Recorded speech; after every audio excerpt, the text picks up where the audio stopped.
Hai, Assalamualaikum warahmatullahi taala wabarakatuh. Baik tuan-puan, dalam video kali ini saya nak kongsikan kepada anda berkenaan dengan custom audience. Okey, satu fungsi yang tuan-puan boleh buat di dalam TikTok Ads Manager tuan-puan, okey, iaitu custom audience. So, kita bincangkan dulu sebelum saya tunjukkan cara bagaimana untuk buat apa itu custom audience. Okey. So, custom audience merujuk kepada orang-orang yang pernah engage dengan tuan-puan. Okay? Orang-orang yang pernah engage dengan tuan-puan. Okay? So, kita nak kumpulkan orang-orang ini yang pernah engage ni supaya apa kelebihan dia kalau tuan-puan dah buat custom audience ni, orang-orang yang pernah engage tadi ni. Okay? Supaya tuan-puan boleh buat retargeting kepada mereka. So, itu adalah fungsi ataupun kelebihan custom audience. Okay? Definisi custom audience itu sendiri merujuk kepada orang-orang yang pernah engage dengan tuan-puan. Now, jom kita tengok sambil saya explain lebih lanjut lagi berkenaan custom audience ni. Saya akan tunjukkan juga cara bagaimana untuk tuan-puan create custom audience ni. Alright, ayo. So, bismillahirrahmanirrahim. Nah, tuan-puan, untuk tuan-puan buat custom audience ni, bila tuan-puan dah sampai ke dashboard account Ads Manager tuan-puan ni, okay, tuan-puan pergi dekat bahagian atas ni, okay, asset. So, bila tuan-puan sampai dekat bahagian asset ni, tuan-puan pilih pada bahagian yang ketiga ini, ada event, ada kreatif, ada audience. Kita pergi ke sini, okay, yang ketiga ni, audience. So, klik dekat sini, nanti tuan-puan akan dibawa ke paparan yang begini. Okay, so katakan ini akaun saya, akaun baru, akaun kosong lagi. Okay, tak pernah create lagi audience ataupun custom audience ni, so memang kosong lah. Okay, kosong dekat sini. So, apa yang tuan-puan perlu buat adalah tuan-puan klik pada button yang berwarna merah ni, create audience. Tuan-puan klik dekat sini, nanti dia akan keluar dua pilihan, custom audience dan juga lookalike audience. Kita akan go through dekat bahagian custom audience ni. Okay, so kita klik dekat sini, tuan-puan boleh nampak custom audience ni, create a custom audience. Cuma custom audience ni dia ada type dia, jenis dia, dia ada 5 basically. Okay, tuan-puan boleh nampak ada 5 basically. 1, 2, 3, 4, 5. Okay. Yang pertama customer file. Okay, maksudnya dekat sini customer file ni tuan-puan create custom audience based on database yang tuan-puan dah ada. Maklumat yang contoh tuan-puan pernah simpan dekat mana-mana, Excel dan sebagainya. Email, nombor phone orang yang sebelum ni yang tuan-puan ada dalam simpanan tuan-puan. Tuan-puan boleh upload dekat sini dan jadikan custom audience. Ini customer file. Okay, engagement. Right, engagement. Ini maksud saya, kita boleh kumpulkan orang-orang yang pernah engage dengan kita. Okay, nanti kita akan tengok apakah pecahan dia lagi. Okay, seterusnya yang ketiga ni, custom audience based on app activity.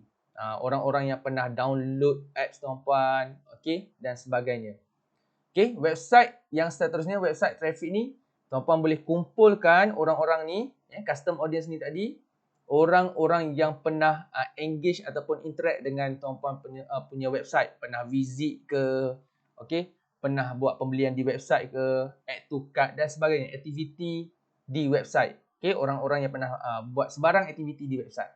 Dan yang terakhir adalah lead generation, orang-orang yang pernah submit form, mereka serahkan ataupun mereka berikan data-data mereka dalam form yang tuan-puan buat untuk lead generation ni. Okay, so tuan-puan boleh kumpulkan, jadikan mereka ni custom audience. Now, itu sedikit penerangan yang saya nak terangkan kepada tuan-puan berkenaan dengan custom audience. Cuma untuk video kali ini, okay, saya nak kongsikan kepada tuan-puan, okay, untuk tuan-puan buat custom audience based on ni. Right, based on yang ni, iaitu engagement. Right, engagement. Now, jom kita tengok macam mana untuk tuan-puan buat. So, tuan-puan klik dekat bahagian engagement ni. So, orang-orang yang pernah engage tadi tu, engagement tadi tu, kita boleh buat secara spesifik lagi.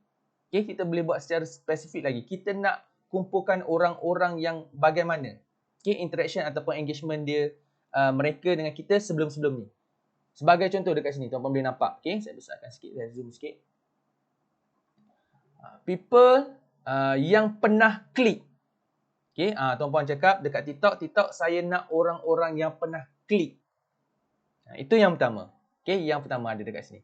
Okay, yang seterusnya, impression.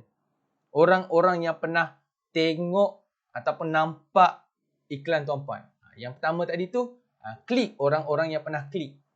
Okay, orang yang pernah tengok 2 second video-video tuan-puan, boleh. Okay, kalau tuan-puan nak. Orang-orang yang pernah tengok 6 second video tuan-puan. Ataupun seterusnya tuan-puan boleh tengok orang-orang yang pernah tengok video tuan-puan at least 25%, 50%, 75% dan orang yang pernah tengok video-video tuan-puan 100%. Maksudnya dia tengok sampai habis. So ini adalah pilihan-pilihan yang tuan-puan ada. Tuan-puan nak orang yang macam mana? Jelas?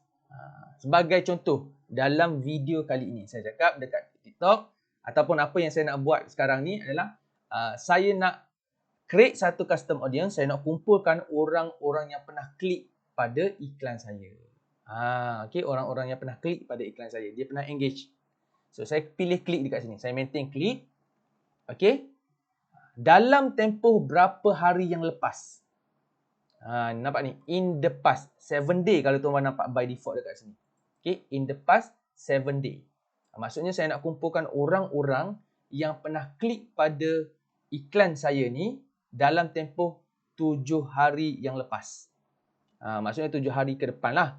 Maksudnya dia akan kumpulkan orang-orang yang dalam tempoh 7 hari ni je.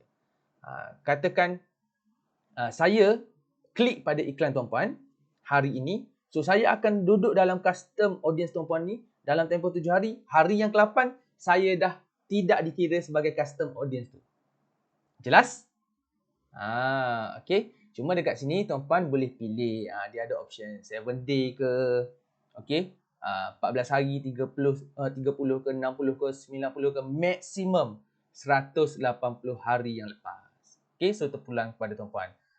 Kalau tuan-puan tanya saya, okay, kalau tuan-puan tanya saya, makin kecil hari ni, tempoh ni 7 hari, makin berkualiti. Okay, makin berkualiti untuk tuan-puan buat retargeting balik pada mereka. Tapi mungkin tuan-puan dapat size audience tu agak kecil.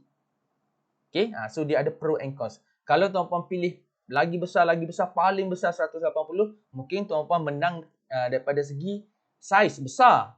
Okay, dia kumpulkan selama tempoh 180 hari. Tapi mungkin kurang berkualiti. Sebab apa? Mungkin orang dah lupa ke dan sebagainya. So, tuan-puan, terpulang kepada tuan-puan, again, tuan-puan kena test benda ni. Sebagai contoh, saya nak buat 7 hari je. Okay, selesai dekat situ. Tapi, tuan-puan kena pilih in the following ad group. Maksudnya, orang-orang yang pernah klik iklan-iklan saya dalam tempoh 7 hari, iklan yang saya gunakan dalam ad group mana. Okay, okay. Video-video ataupun iklan-iklan yang saya gunakan dalam ad group mana. So, basically, tuan-puan, kalau tuan-puan pernah buat iklan sebelum ni, tuan-puan create campaign, tuan-puan create ad group dan last sekali ada ad kan. Okay, so sekarang ni kita fokus pada ad group. So basically kalau tuan-puan pernah buat iklan sebelum ni, sebelum sampai ke video ni, sebarang ad group yang tuan-puan pernah buat, nanti dia akan keluar dekat sini. Okay, nampak? Sebagai contoh dekat sini saya pernah buat demo. Okay, dalam video-video sebelum ni ada 1, 2, 3, 4. Ada 4 ad group. 4 campaign yang saya pernah buat sebelum ni. So, tuan-puan pilihlah. Okay, tuan-puan pilih. Orang yang pernah klik, orang yang pernah klik video-video tuan-puan dalam tempoh 7 hari ni sebagai contoh dalam ad group ni. Okay, dalam ad group ni contoh. So, pilih. Kalau tuan-puan nak pilih semua pun boleh. Tidak ada masalah. Okay, tuan-puan nak pilih semua. Tick. Okay, just tick lagi. Tick lagi. Contoh. Tak ada masalah sebenarnya. Ada 4 sekarang ni, nampak tak dekat sini. Tapi kalau tuan-puan kata nak pilih satu je pun boleh. Tidak ada masalah. Okey.